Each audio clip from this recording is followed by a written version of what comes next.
Assalamualaikum warahmatullahi wabarakatuh.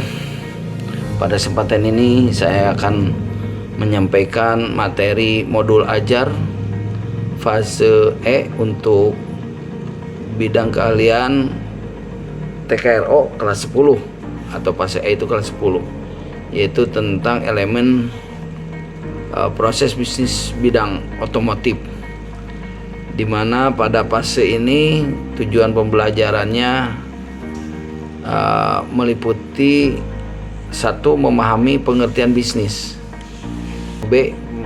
Memahami pengertian proses bisnis, C.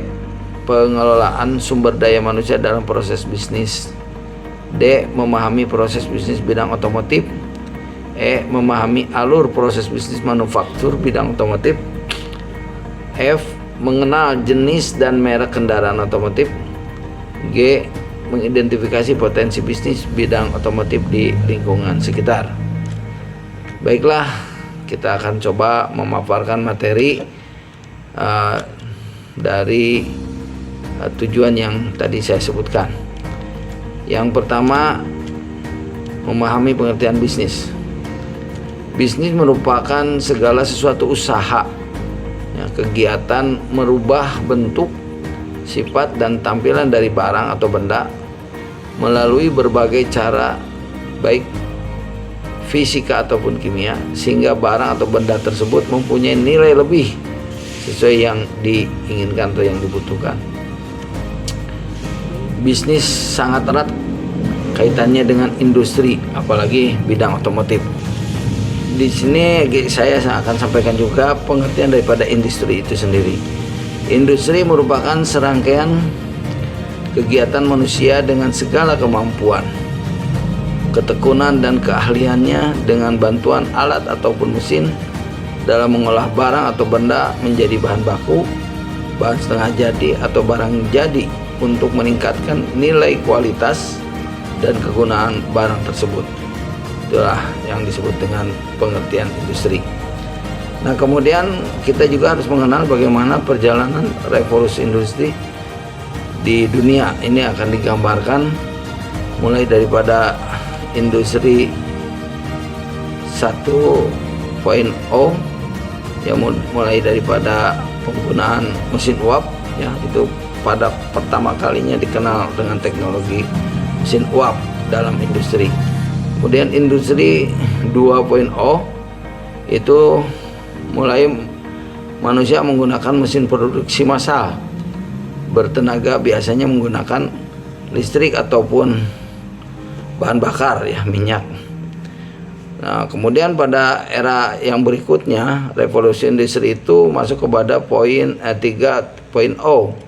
yaitu sekitar tahun 1969, ya. Penggunaan teknologi informasi dan mesin otomasi. Nah, ini mulai dikenalnya pada era komputerisasi, ya. Yang seingat saya waktu itu di sekitar tahun 90-an, ya, kalau yang saya alami pasca saya kuliah di tahun 80-an itu masih dikenalkan komputerisasi, aplikasi Word atau Excel gitu. Kalau kesininya sudah mulai lebih berkembang lagi revolusi industri itu. Pada era sekarang ini udah masuk kepada 4.0, ya. Ini mulai dikenalkannya itu sekitar tahun 2011.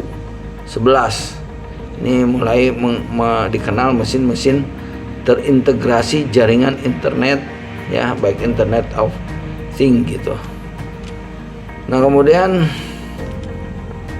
pada sektor industri prioritas bagi revolusi industri 4.0 ini diantaranya untuk otomotif ini kita bisa melihat, kalau kita lihat gambarnya, itu menyumbangkan sektor 65% ekspor manufaktur gitu, ya. Ini fokus menjadi pemain terkemuka dalam ekspor ICE dan EV, ya, internal combustion engine. Jadi mesin pembakaran dalam mobil ini atau otomotif ini lebih dikenal dengan mesin pembakaran dalam. Baik, yang selanjutnya dalam permasalahan bisnis ini ada prosesnya, di mana prosesnya itu ada memiliki 4 langkah. Yang pertama ada proses perencanaan atau planning. Dalam bidang otomotif pun begitu, ada proses perencanaan terlebih dulu. Kemudian ada proses pengembangan atau development. Yang selanjutnya ada proses produksi atau manufacturing. Dan terakhir ada proses perawatan atau maintenance. Ya, jadi di dalam industri permobilan itu sebelum di di manufaktur, sebelum dikembangkan pasti dilakukan dulu perencanaan. Kemudian dalam proses bisnis juga perlu dikenalnya apa yang disebut dengan SDM atau sumber daya manusia. Pengelolaan atau manajemen sumber daya manusia dilakukan untuk meningkatkan efektivitas karyawan atau pegawai, buruh, manajer, dan tenaga kerja lainnya, sehingga organisasi atau perusahaan capai tujuan. Bagian yang menangani sumber daya manusia di suatu perusahaan disebut HRD atau Human Resource Department. Proses bisnis bidang otomotif di sini diantaranya ada yang disebut dengan perusahaan pemegang merek, ya, perusahaan yang melakukan perancangan dari perencanaan produk, model, desain atau bentuk dan engine, teknologi yang digunakan dan lain sebagainya dengan cara riset dan survei yang dilakukan. Ini ada Suzuki, ya, kemudian ada Yamaha, ada Vespa dan sebagainya. Kemudian ada perusahaan perakitan. Perusahaan ini sering disebut dengan agen tunggal pemegang merek. Agen pemegang merek ini melaksanakan produksi sesuai arahan dari perusahaan pemegang merek seperti SOP, ya, standarisasi dan aturan teknis lainnya. Seperti Yamaha, Kawasaki ini termasuk salah satu pemegang merek atau agen yang bisa sesuai dengan arahan perusahaan pemegang merek seperti SOP itu. Kemudian perusahaan karoseri, ya, perusahaan karoseri yang melakukan produksi pada bodi kendaraan dengan mengacu spesifikasi teknis, bentuk, dan yang ditentukan oleh pemegang merek. Kemudian misalnya salah satu yang terkenal di Indonesia ini ada pabrik karoseri New Armada gitu.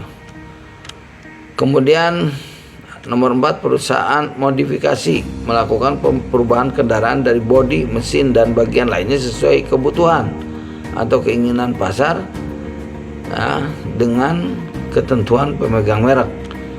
Yang berikutnya perusahaan perbengkelan. Ini yang banyak dilakukan oleh SDM sumber daya manusia yang outputnya atau SDM-nya banyak dihasilkan dari sekolah-sekolah SMK. Perusahaan yang melakukan produksi di bidang jasa seperti perawatan, perbaikan pada kendaraan, itu jasa perbengkelan yang ini sudah istilahnya menjamur di setiap daerah-daerah. Untuk teknik kendaraan ringan ini banyak sekali untuk mengatasi perbaikan ataupun servis tune up di bidang mobil atau kendaraan ringan. Perusahaan komponen otomotif ini juga termasuk perusahaan memproduksi pembuatan komponen, ya, komponen otomotif sesuai standarisasi teknis dan pemegang merek. Komponen yang dibuat biasanya terdapat 2 kategori, yaitu komponen OEM atau Original Equipment Manufacture dan komponen aftermarket. Nah, ini ada yang komponen ori, ada komponen misalnya yang KW lah istilahnya begitu. Kemudian di sini ada alur bisnis manufacturingnya atau alur bisnis pabrikasinya.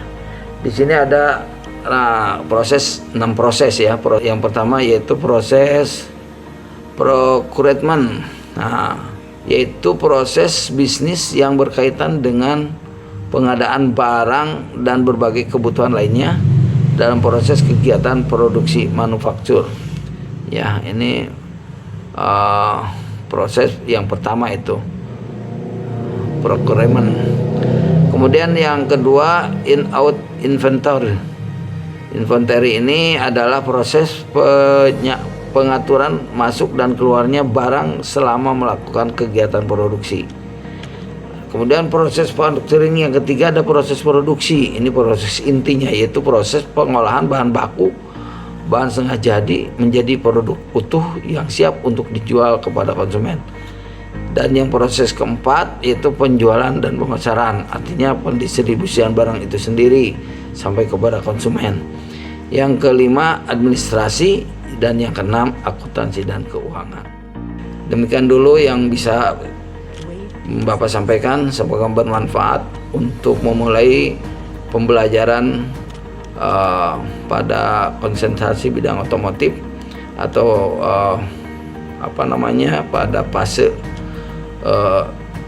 ini, yaitu dengan elemen proses bisnis bidang otomotif. Sampai ketemu pada waktu yang lain. Demikian, assalamualaikum warahmatullahi wabarakatuh.